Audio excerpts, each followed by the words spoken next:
A strip of land earmarked by the city of Johannesburg for development between Diepsloot and the Greater Kyalami Conservancy, also known as Gecko, with its large sprawling equestrian properties and palatial homes, has become a battleground for objections over the past 10 years, and recently the subject of court cases from both sides of the fence.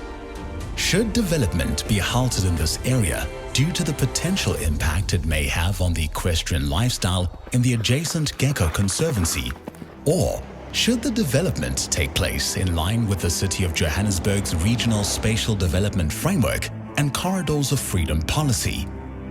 This area is inside the urban edge, and Council has specifically identified this area to help redress the inequalities of the past and ensure Diepsloot is connected to Johannesburg. This development area will ensure job creation through commercial development and the development of gap in high-density housing to help alleviate the current housing shortage in the area. Due to apartheid-era town planning principles of the past, Diepsloot was isolated from Johannesburg as an island and excluded from economic activity. This development area has been identified to redress these inequalities of the past. On average, Diepsloot residents take 3 taxis and spend 50% of their salaries just to get to their places of employment. As per the Council's policies, this corridor along William Nicol was identified to address this issue and connect the city of Johannesburg to Diepsloot, providing gap housing, creating a stepping stone for residents between Diepsloot and Fourways, as well as job creation and economic stimulus through the commercial development along William Nicol. The City of Johannesburg's vision from the Corridors of Freedom. Quote, "For too long, our city continues to be shaped by apartheid past. It is still divided between rich and poor areas, white and black areas, townships and suburbs. Black people in the main continue to live far from their workplaces and have to travel far distances to reach places of work, school, leisure, and so on." Gecko, however, argue that due to the fact that it is adjacent to their 4,300-hectare conservancy, this development should be stopped, as it will permanently alter the equestrian nature of the leafy green suburb and permanently destroy their equestrian lifestyle. It should be noted that the proposed developments are not inside the conservancy, but situated between the conservancy and Diepsloot. Over the past 10 years, Gecko's objections were overruled and developments were approved by the City Council. Gecko have appealed every application for development in the Riversands area, delaying all developments in economic activity by years, and have more recently applied to the courts to have all the current townships that the City of Johannesburg has approved nullified and overturned. This will essentially permanently halt any development in the area and stop the upliftment of the Diepsloot area. If Gecko is successful, no development will take place, and the strip of land will be used to expand and support the current elitist equestrian activities. The big question that must be asked is, does the development pose such a risk to the Gecko residents and the elitist equestrian lifestyle that all development should be halted, further entrenching apartheid-era style town planning principles of segregation by cementing Diepsloot's isolation? Or should the upliftment and inclusion of Diepsloot remain priority for the City of Johannesburg? Although Kristen Callison, the current Gecko chairperson, would want us to believe that all residents are unified in their quest to stop these developments, the residents in the Gecko area are in fact divided on this. It can be seen by the various submissions made by the Residents Supporting Sustainable Development, RSSD, whose members also reside in the Gecko Conservancy, are very much for sustainable development. The RSSD's concerns are submitted to the City of Johannesburg, some of which include the green zones. We believe are a motion to support elite exclusivity and only serve to encourage past mistakes. The strategies in the Spatial Development Framework, SDF, are not served, and progress into a brighter future is hindered. In summary, taking out the issues mentioned in the SDF, the green zones will effectively sterilize the areas and relegate them to a mono land use, prevent mixed-use land uses, enforce social barriers, display stark social polarization, decrease prospects for social cohesion, benefit a few and compromise many, perpetuate the notion of gates, exclusive areas without gates, result in large buffer zones, disconnect Diepsloot and Olivenhout-Bosch, promote areas of inequality, reinforce past injustices, contribute to carbon emissions as distances to places of work remain excessive, decelerate the economy further in these areas as the population grows without the proportionate creation of job opportunities, prevent opportunities for layering development and creating more ideal suburbs, contribute to poverty in the Diepsloot and Olivenhout-Bosch areas. It is clear, if the GECO objective of stopping all development in the transition zone between Diepsloot and the Conservancy, it will only entrench and further the current social injustices, and their objectives are not supported by all residents. Recently, the Gauteng Department of Agriculture and Rural Development, GDOD, also responded to one of GECO's many appeals to the K56 with the following statement. The petition as it is currently in the Greater Kyalami Conservancy totally opposes the proposed K56 development, not on an environmental basis, but on a planning basis, as the content on the website clearly indicates that allowing this road will permit the City of Johannesburg Metropolitan Municipality to include the Witpoort area in its urban development edge. Further, the website indicates that the petition will be served to the Department of Roads and Transport. It must be noted that I cannot allow the petition to use the environmental process to disguise planning segregation agenda, especially that Gauteng's current administration has committed itself to undertake spatial transformation of Gauteng and undo the apartheid dormitory spatial forms of segregation.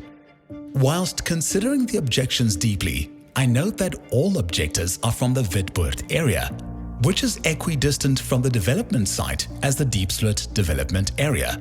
I note with interest that the objectors do not consider what the interests of the Diepsloot community are with regards to the proposed K56 road development, even though the two areas are separated by a mere two-lane road, K46. This makes the authenticity of the claim that the objections are based on environmental basis unbelievable, as environmental features like water courses do not respect man-made development lines or roads. It is clear from this that the objections are more of a town planning basis than actual environmental issues as they claim. GECO feels that any development on the border of the GECO Conservancy will affect their elitist equestrian lifestyle and compromise their equestrian industry. If all development is halted, it will only serve to reinforce segregated and apartheid-era town planning, with no transition zones protecting the interest of a few at the expense of many. GECO argue that the park's gap housing will cause irreparable environmental damage to the environment. In reality, their so-called environmental concerns are a banner that they will hide behind, as they fear this development will have a devastating effect on their equestrian lifestyle and vast palatial homes in their conservancy. GECO vehemently argue that the development will do significant damage to the environment and should be stopped immediately. In order to assess the validity of their claims, it is critical to assess the environmental impact of the equestrian-type lifestyle of the GECO residents to that of the parks, gap housing development in Riversands, and to assess the environmental impact of this development. Riversands is in fact being developed on an abandoned chicken farm that has been completely transformed from operating as a working farm for over 70 years. So clearly, we are not dealing with an irreplaceable environmental area as GECO would like everyone to believe, but in fact, an old abandoned farm that was highly transformed with exotic vegetation. In order to reduce any environmental impact, you need to ensure sound environmental principles and ensure a mixed-use type development where people can live, work and play and do not have to travel vast distances to work or schools. The principles of mixed-use development, as well as the design principles used to ensure its long-term sustainability. The basic hallmarks of any sustainable development is: what area does it transform in order to provide a sustainable life to a family unit? And what is the long-term impact or carbon footprint? In terms of the gecko area, each family transforms approximately 3 hectares of land for their homes and equestrian activities. Land is a valuable resource, and when you compare this to the park's development in Riversands, a high-density development on the same 3 hectares accommodate over 300 families. It is clear which has a greater impact on the environment per family. Tiny homes are environmentally friendly because they are tiny. If the 12.7 million people in Gauteng were to adopt the gecko model, it would require 1,817,600,000 hectares of land, which is 5 times greater than the development land available. Anyone can see that this is clearly not sustainable or environmentally sensitive due to the vast area that each family would transform. There is also the issue of affordability. In Saddlebrook, the average home price is close to 9 million rand, in stark contrast to the 600,000 rand average value at the parks. But just because it is high density and affordable does not make it wrong or damaging to the environment. Riversands is outside the Gecko Conservancy, yet Gecko continue to object to this development as they believe it will negatively affect their lifestyle. In their latest objection, they specifically object to affordable housing due to fear that it will devalue their homes. The Greater Kyalami Conservancy hereby objects to the township application for Riverside View Extension 106, which proposed residential 3 development of approximately 2,000 affordable housing units at a density of 100 units per hectare. If you assess the parks on its own merits, on completion, it will be one of the largest EDGE-certified green developments in South Africa. EDGE is a green building certification system that empowers the South African real estate market to build sustainably. The Green Building Council of South Africa awards EDGE certification according to a residential dwellings compliance to strict environmental principles. Just to list some of the environmental criteria. The parks has a grey water recycling plant for all its irrigation water. A solar PV plant. Ultra-efficient centralized hot water system. LED lights. Water-saving showers and taps, etc. The list goes on and on. If a development is well planned with sound environmental principles, it will be environmentally sensitive, as with the parks and Greater Riversands development. Each development takes years of planning with professionals in the environmental field to ensure the project is legally developed and takes cognizance of green belts, waste handling, etc. Gecko is trying their best to infer that all high-density or commercial developments are bad, which is so far from the truth.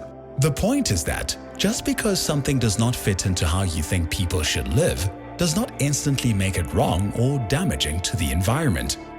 We are a rainbow nation and need to be accommodating and tolerant of each other.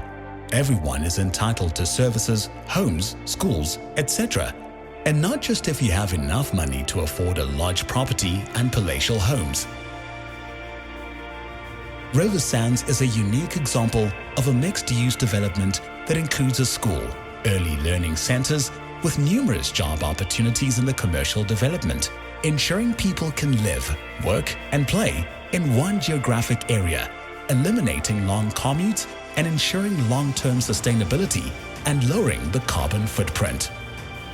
The reality is, just because the parks in Riversands do not fit into the Gecko mold of large palatial homes on 3-hectare properties does not make it wrong.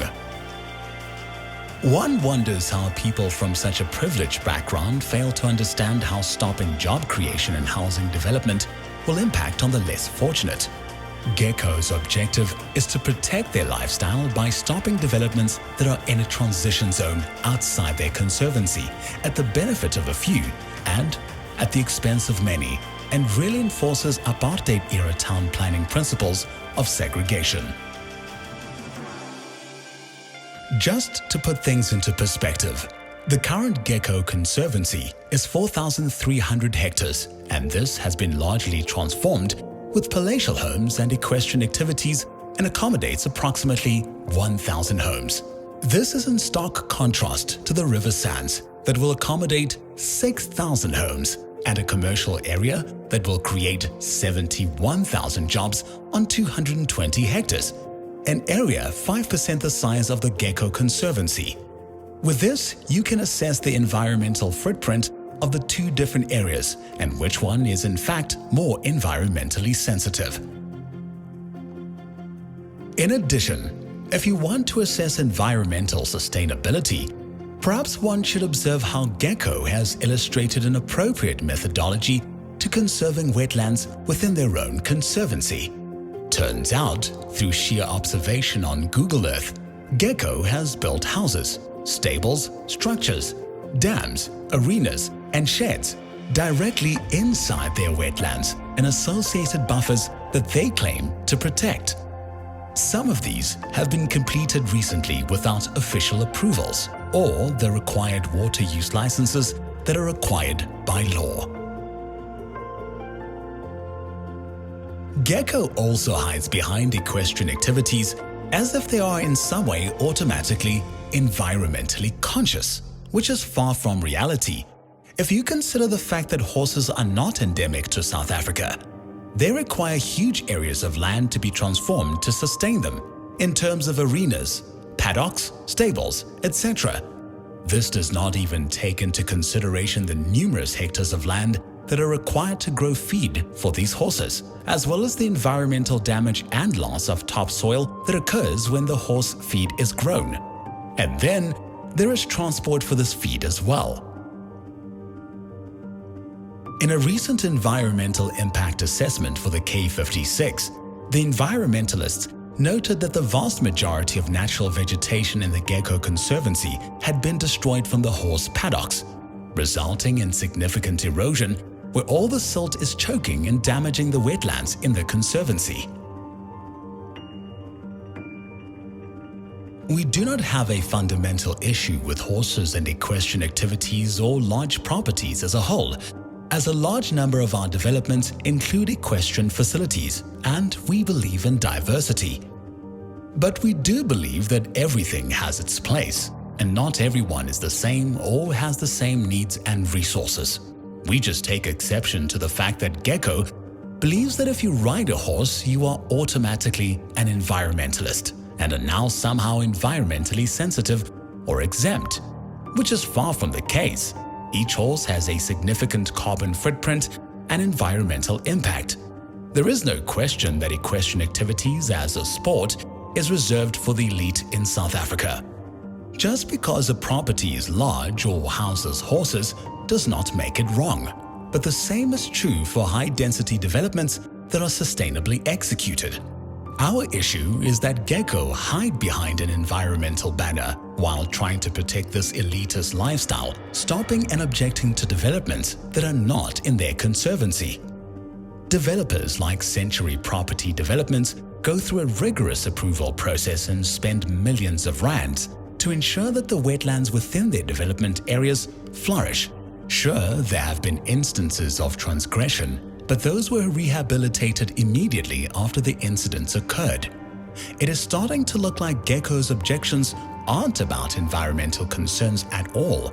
So, what else could it be? A conservancy that protects pristine natural areas is a noble idea, but when this is applied to an area that has been transformed by large sprawling properties and palatial homes with substantial equestrian activities, which have further transformed the environment, the emphasis becomes more about the protection of a lifestyle in elitist equestrian activities than actually protecting the environment. And this is made even worse when the privileged few use their conservancy to stop development that could help redress the apartheid-era town planning principles of segregation. One must again consider the Riversands development. It has all the environmental approvals in place and is situated on an old chicken farm. It is situated outside the Gecko Conservancy in an area earmarked by City of Johannesburg as the corridors of freedom to uplift Diepsloot, creating jobs and providing housing. It would in fact create an ideal transition zone between Diepsloot and the ultra-affluent Gecko Conservancy. It's situated inside the urban edge and all the bulk services are available and have been installed. According to the Urban Economic Report, it will ultimately provide over 71,000 permanent jobs. Gecko's obsession to stop all development is to a large degree based on the fact that they believe the land use in the Riversands area should mirror that of the Gecko Conservancy and be retained exclusively for their use and benefit.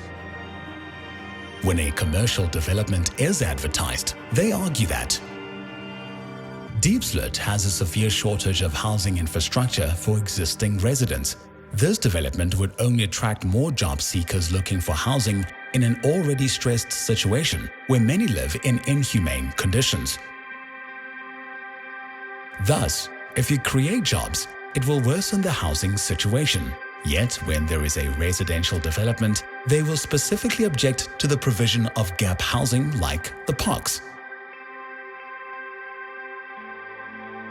The Greater Kyalami Conservancy hereby objects to the township application for Riverside View Extension 106, which proposed residential 3 development of approximately 2,000 affordable housing units at a density of 100 units per hectare. It is clear from this that their stance is no development unless it matches the Gecko lifestyle of palatial homes and large properties. When the original environmental impact assessment for Riversands was submitted, their main concern was that we had not investigated the potential of 1 to 4 hectare stands rather than an integrated mixed-use development. They would only be happy if the Riversands development mirrored their conservancy to protect the lifestyle of a privileged few at the expense of many. It should be noted that the only century development that Gecko has not objected to is the extension of Blue Hills Equestrian Estate with large properties and palatial homes. The elitist notion of Gecko is further reinforced if you look at their website, where they propose and have run numerous workshops on the Bishop's Court model for the area, possibly the most affluent and elitist suburb in Cape Town, and how the large properties in Constantia that abut Bishop's Court create a buffer, further driving up the values of their properties. We must ask the question, are the Gecko objections more about retaining and increasing property values than the environmental banner they hide behind? Recently, there has been a lot of press surrounding the current court case between Century, Gecko and the City Council about how this will affect development of the area. As previously stated, Gecko have embarked on a court case against the City of Johannesburg to have all the current approvals overturned and nullified. If successful, it will halt all development within the corridors of freedom. Gecko, as well as recent press, have labeled the Century court case as a slap suit, strategic lawsuit against public participation, to prevent Gecko from objecting, when in reality it is not the court case and it is in fact necessary to obtain clarity on the following 2 issues. Gecko, in terms of their current constitution, empowers their chairperson, Kristen Callison, to manage and deal with issues within their defined conservancy. The council, in the most recent tribunal hearing, found that the objections submitted by Kristen Callison were invalid as they were related to Riversands, which is outside of the Gecko Conservancy, and specifically excluded in terms of their own constitution. Even though the objections were ruled invalid, Council still heard all their objections and subsequent appeals, delaying the development. We are seeking a court clarification of the council's ruling. GECO's latest move to circumvent this and to allow them to object to all developments in a far wider area is to expand their conservancy by almost double, creating a huge buffer zone where they can stop development that will impact on their lifestyle.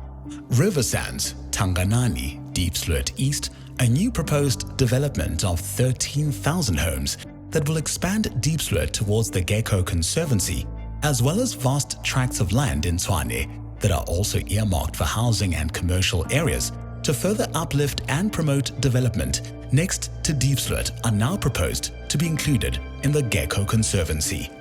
If the Conservancy is extended, it will essentially extend the equestrian area right up to the border of Diepsloot, more than doubling its size, which will prevent any further development, further entrenching the isolation and marginalization of Diepsloot through the apartheid-era town planning principles of segregation. One of the only reasons that land invasion has not already taken place is the fact that residents and community leaders know that the land in question has been allocated to resolving the housing shortage and job creation. If it comes to light that it is now being transformed into a conservancy instead, it will certainly have devastating ramifications. The extension of the GECO Conservancy and the issue of whether GECO should be bound by their constitution is the essence of the court case against them. There is a damages claim attached to the court case of 197 million rand, which we as Century are aware will be impossible to have awarded against an organization like GECO with no assets. But the value was attached as a symbolic figure, as this is the lost economic activity to the area as a result of the delays caused by their invalid objections. The extension of the GECO Conservancy is also the subject of the legal dispute, as with any conservancy, a signature from the landowner is required to include the property of their conservancy, which GECO cannot provide. This is also a concern of the RSSD, as they state. A conservancy must be registered, and it needs the signatures of the property owners. The conservancy registrar was asked how this came to be. He said he didn't know what to tell us. There were no signatures on the file. He said people were naughty because they used conservancies to protect their areas from development. These, as well as other issues relating to the validity of the current and extension areas of the Conservancy, will also be resolved within the current court case.